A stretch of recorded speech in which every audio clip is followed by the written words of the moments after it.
Assalamualaikum warahmatullahi wabarakatuh. Perkenalkan, kami dari kelompok Alkylation dengan kelompok yang beranggotakan Melia Dian Aisyah, Nurida Juptika Making, Indri Septiawan Idris, dan Nurwafi Arfianti. Proses alkilasi adalah proses memproduksi bahan rentan bensin atau alkilat dari olefin seperti propilen, butilena, amilen, dan isobutena. Butilen adalah olefin yang paling banyak digunakan karena kualitas tinggi dari alkilat yang diproduksi. Nah, tren saat ini menuju eliminasi metil tersier butil eter atau MTBE telah menghasilkan peningkatan perhatian teknologi alkilasi. Katalis yang digunakan pada proses ini adalah asam sulfat dan hidrofluorat pekat. Merupakan satu-satunya katalis yang digunakan secara komersial saat ini untuk produksi bensin oktan alkilat tinggi. Tetapi katalis lainnya digunakan untuk menghasilkan etil benzen, kumen, dan rantai panjang C12 hingga C16 yang dialkilasi benzenes. Variabel proses. Dalam proses ini terdapat 3 variabel. Variabel pertama adalah suhu reaksi, yang kedua adalah kekuatan asam, dan yang ketiga adalah konsentrasi isobutan. Untuk variabel proses yang pertama, suhu reaksi. Suhu reaksi memiliki efek yang lebih besar dalam proses asam sulfat daripada mereka yang menggunakan asam fluorida.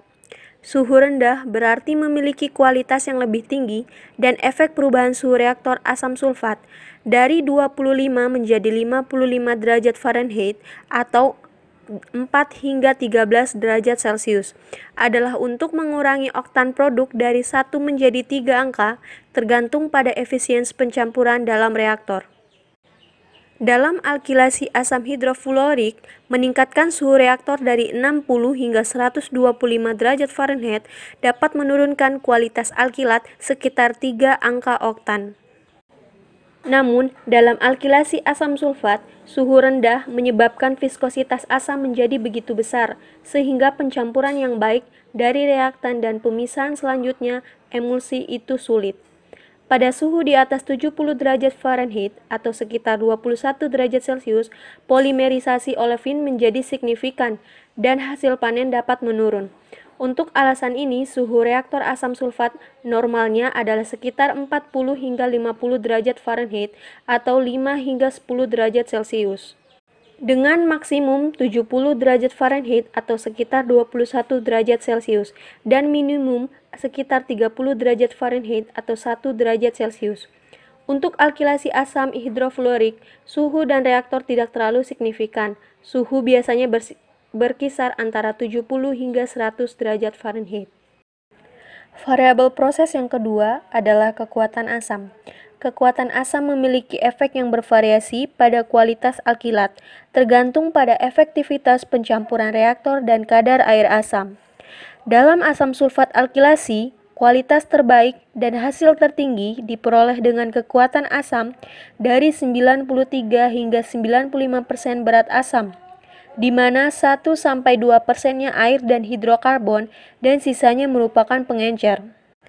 Konsentrasi air dalam asam menurunkan aktivitas kataliknya 3-5 kali lebih banyak dari pengencer hidrokarbon.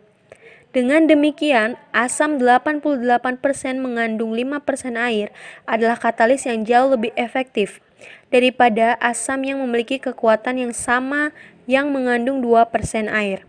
Semakin buruk pencampuran dalam reaktor, maka semakin tinggi kekuatan asam yang diperlukan untuk menjaga pengenceran asam tetap rendah. Meningkatkan kekuatan asam dari 89 menjadi 93% oleh berat meningkatkan kualitas alkilat sebanyak 1 hingga 2 angka oktan. Dalam alkilasi asam hidrofluorat, jumlah oktan alkilat tertinggi dicapai pada kisaran 86-90% berat keasaman berat. Operasi komersial biasanya memiliki konsentrasi asam antara 83 dan 92% asam hidrofluorat dan mengandung lebih sedikit air sekitar 1%. Variabel proses yang ketiga adalah konsentrasi isobutan. Konsentrasi isobutan umumnya dinyatakan dalam bentuk isobutan atau olefin perbandingan. Rasio isobutan atau olefin tinggi meningkatkan angka oktan dan hasil dan mengurangi reaksi samping dan konsumsi asam. Dalam praktik industri isobutan atau olefin, rasio pada biaya reaktor bervariasi dari 5:1 hingga 15:1. Dalam reaktor, menggunakan internal sirkulasi untuk menambah rasio umpan reaktor, rasio internalnya biasanya dari 100:1 hingga 1000:1 direalisasikan. Kecepatan ruang olefin didefinisikan sebagai volume olefin yang diisi per jam dibagi dengan volume asam dari reaktor. Menurunkan ruang kecepatan olefin mengurangi jumlah hidrokarbon didih tinggi yang dihasilkan, meningkat produk oktan dan menurunkan konsumsi asam. Kecepatan ruang olefin adalah satu cara mengekspresikan waktu reaksi.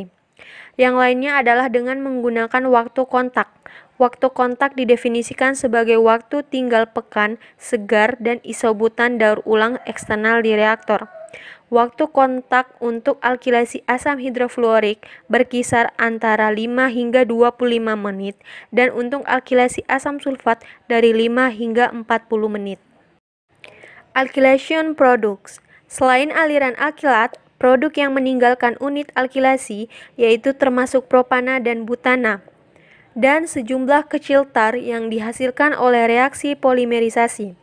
Adapun aliran produk yang meninggalkan unit alkilasi adalah yang pertama, cairan propana kelas LPG, yang kedua cairan butana normal, yang ketiga C5-alkilat, dan yang keempat adalah tar. Gambar ini merupakan diagram alir untuk proses hidrofluoric acid.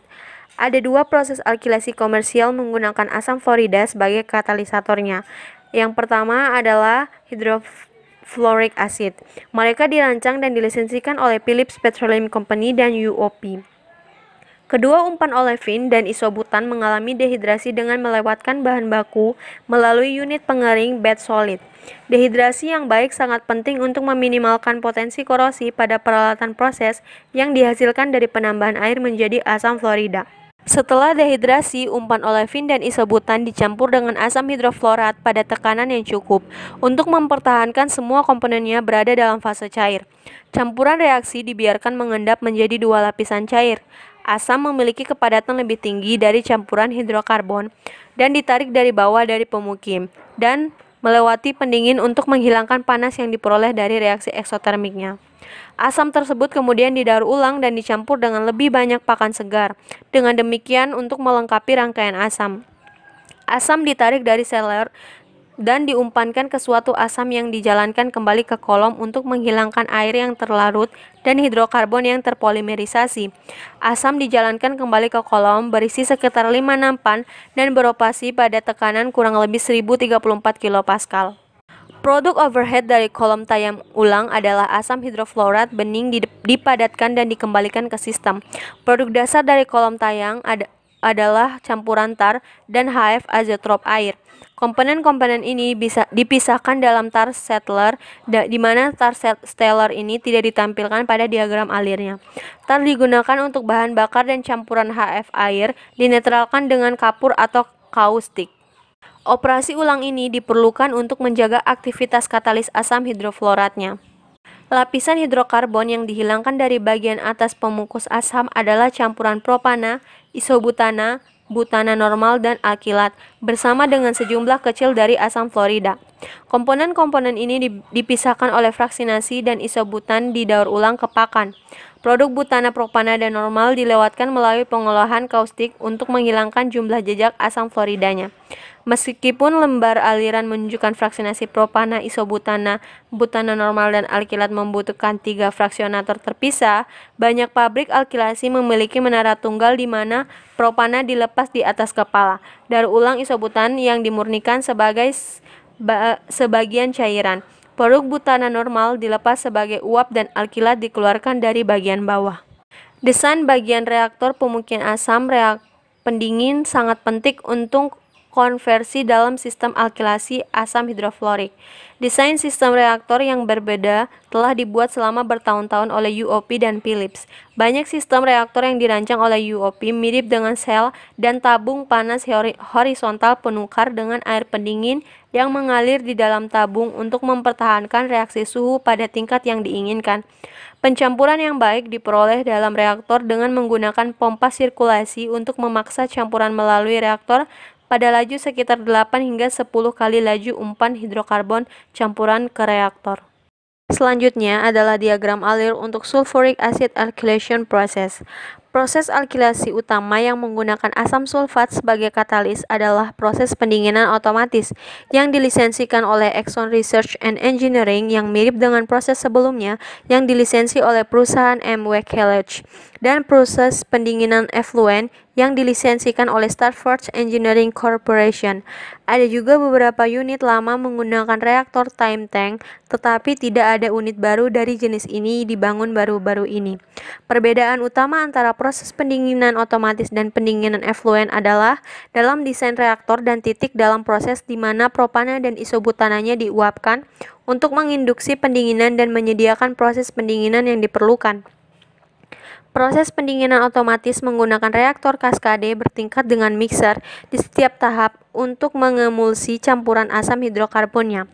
Pakan olefin atau campuran pakan olefin dan pakan isobutan dimasukkan ke kompartemen pencampuran dan energi pencampuran yang cukup diperkenalkan untuk memperoleh kontak yang cukup dari katalis asam dengan hidrokarbon untuk mendapatkan selektivitas reaksi yang baik. Reaksi dilakukan pada tekanan sekitar 69 kPa secara berurutan untuk menjaga suhu sekitar 40 derajat Fahrenheit di Startco atau tipe serupa dari sistem reaktor.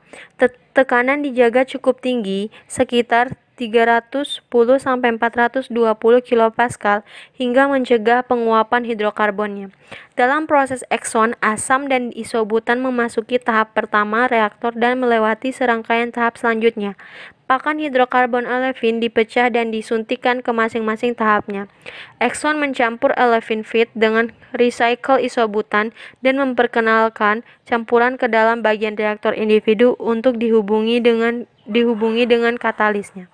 Selanjutnya, gas-gas menguap untuk menghilangkan panas reaksi dan mencampur energi dikompresi dan dicairkan. Sebagian cairan ini diuapkan dalam economizer untuk mendinginkan umpan hidrokarbon olefin sebelum dikirim ke reaktor. Uap dikembalikan untuk direkompresi. Sisa hidrokarbon cair dikirim ke kolom depropanizer untuk menghilangkan kelebihan propana yang terakumulasi dalam sistem. Isobutana cair dari bagian bawah depropanizer dipompa ke tahap pertama reaktor. Emulsi asam hidrokarbon dari tahap reaktor terakhir dipisahkan menjadi fase asam dan hidrokarbon di pemukim. Asam dikeluarkan dari sistem untuk reklamasi dan fase hidrokarbon dipompa melalui kaustik cuci diikuti dengan mencuci air atau mencuci asam segar diikuti dengan baik kaustik atau pencucian air alkalinya untuk menghilangkan sejumlah asam dan kemudian dikirim ke deisobutanizer. Deisobutanizer memisahkan aliran umpan hidrokarbon menjadi isobutana yang dikembalikan ke reaktor, produk N-butana dan alkilat. Proses pendinginan efluen menggunakan reaktor satu tahap yang suhunya dijaga oleh koil pendingin. Reaktor mengandung impeller untuk mengemulsi campuran asam hidrokarbon dan meresirkulasinya dalam reaktor. Rata-rata waktu tinggal di reaktor sesuai urutannya dari 20 hingga 25 menit. Emulsi yang dikeluarkan dari reaktor dikirim ke pemukim untuk pemisahan fasa. Asam diresirkulasi dan tekanan fase hidrokarbonnya diturunkan menjadi flash menguap sebagai aliran dan mengurangi suhu cairan menjadi sekitar 30 derajat Fahrenheit atau 1 derajat Celcius. Cairan dingin digunakan sebagai pendingin dalam bundel tabung reaktor. Gas-gas yang di-flash, dikompresi dan dicairkan, kemudian dikirim ke depropanizer di mana propana, kelas LPG dan daur ulang isobutana dipisahkan. Cairan hidrokarbon dari bundel tabung reaktor dipisahkan menjadi isobutana, N-butana dan aliran alkilat dalam kolom desibutanizer. isobutana didaur ulang, dan N-butana dan alkilat adalah aliran produknya. Kolom destilasi terpisah dapat digunakan untuk memisahkan N-butana campuran atau dapat dihilangkan sebagai side stream dari kolom desobutanisasi. Pilihannya adalah masalah ekonomi karena termasuk kolom terpisah. Untuk menghapus N-butana, meningkatkan modal dan biaya operasinya. Memisahkan N-butana sebagai side stream dari desobutanisasi dapat dibatasi karena konten pentana biasanya terlalu tinggi untuk memenuhi spesifikasi penjualan butana. Side stream N-butana dapat digunakan untuk campuran dalam bensin. Sekian hasil dari penjabaran tugas kami. Bila ada kurang dan lebihnya, mohon dimaafkan. Terima kasih atas perhatiannya. Wassalamualaikum warahmatullahi wabarakatuh.